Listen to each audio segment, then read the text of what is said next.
We begin this edition from Ethiopia, where Tigrayan forces continue to seize key cities on their way to the capital city of Addis Ababa. Experts say that the forces are poised to seize the country's main trade route, known as the Djibouti corridor. If they succeed, it would put a lot of economic pressure on Ethiopia's government.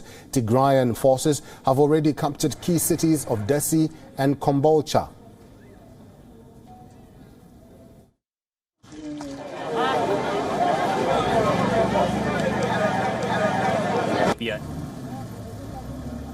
I guess 10 days ago now, they took control of Dessie and Kombolcha cities, two major Amhara cities, and that put them in another significant advance, and that's about 400 kilometers from Addis Ababa.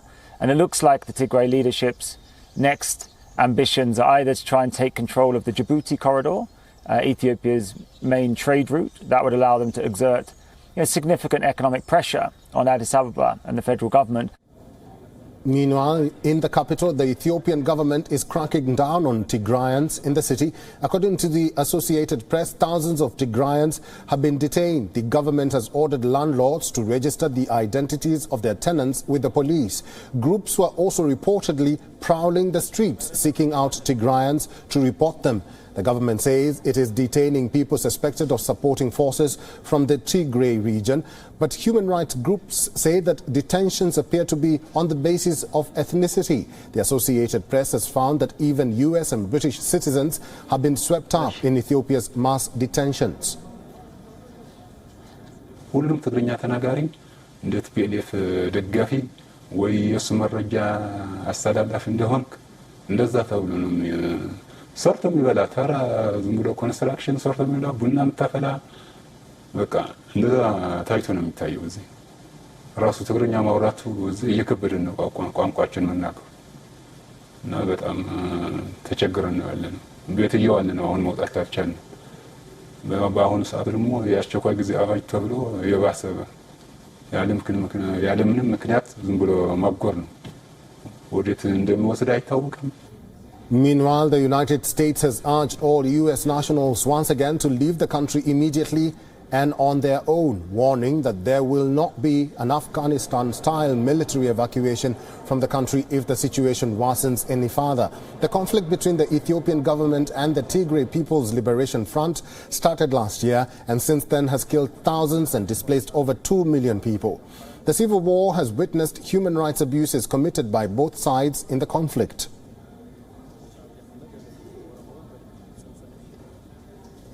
For more on this, Coletta Wajohi joins us live from Addis Ababa, Ethiopia. Wajohi, good to see you again and thank you for joining us. Let's start with the arrest of suspected members of Tigrayan forces. Human rights groups have claimed this could lead to locals profiling people according to their ethnicity.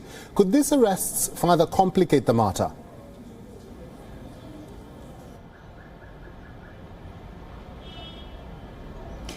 Well, Njoka, what we've just seen that report from the UN Human Rights Office that is concerned, saying that the current state of emergency has a possibility of going against some of the rules that are expected in terms of human rights and all that. It has highlighted that it has come to its notice that there are people who have been arrested based on ethnic backgrounds, and it is asking the Ethiopian government to bring these people to some sort of court of justice or some sort of justice system so that they cannot be detained for long, illegally. Well, we've seen the Ethiopian government insisting that people who are being arrested are not being targeted according to their ethnic lines, but are being targeted because of their support or their association with the Tigray People's Liberation Front that is now considered a terrorist organization.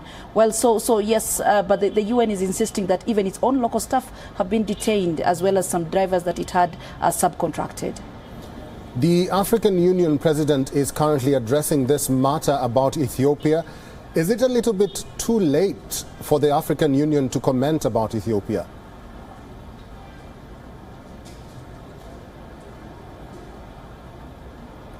Well, if we look back a bit, I mean, when the conflict started in November last year, the then chairperson of the African Union was the current president of South Africa, Cyril Ramaphosa. And if we remember well, he had sent a delegation of 3 special envoys that was comprised of 3 former presidents, President Chisano Motlanthe from South Africa and Ellen Johnson, who came to Ethiopia and met with the government. And recently, Mr. Motlanthe, when he was being interviewed, he said the government of Ethiopia then told them that it was just a military operation that had nothing to worry about. It would be over with time.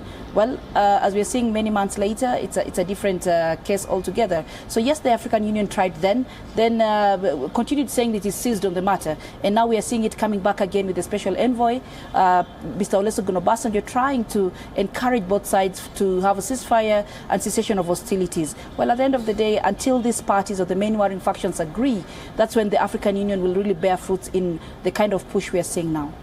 Coletta, U.S. Secretary of State Anthony Blinken is set to tour Africa. Could his visit avert further crisis in Ethiopia? And do we have word about Blinken holding any kind of talks with representatives from Ethiopia?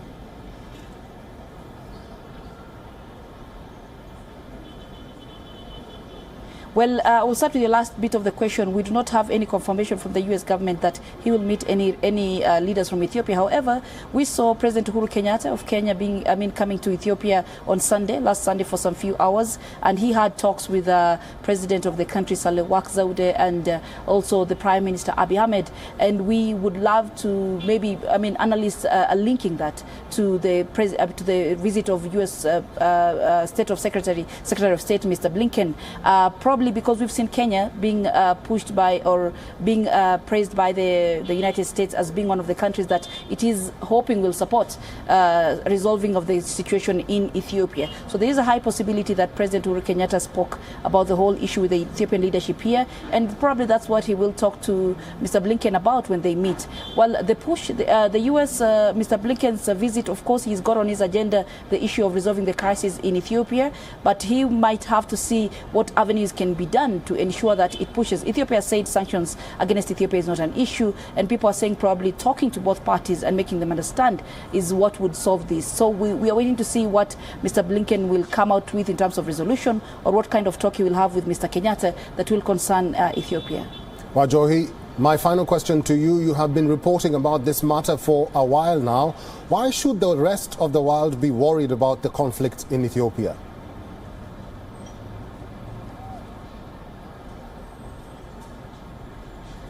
Well, Njoka, if you look at the situation of Ethiopia, first, the strategic position of Ethiopia in the Horn of Africa. Stability in Ethiopia is very important for the stability of the Horn of Africa, and probably that's why we are seeing a lot of international concern on this side. On one side, we've got Somalia that is a bit unstable, because of political issues, as well as the Al-Shabaab terrorists. On the other side, we have Sudan that has now fallen because of, the military transitional leadership there usurping power. On the other side, we have Djibouti that is bordering Ethiopia. So Ethiopia and South Sudan that is yet to be totally stable. So Ethiopia must be stable, at least for the Horn of Africa to be stable. And that's why probably we are seeing a lot of energy, a lot of push from both African countries as well as the international community for its stability. Live from Addis Ababa, Ethiopia, thank you very much, Coletta Wajohi, for talking to us at this moment.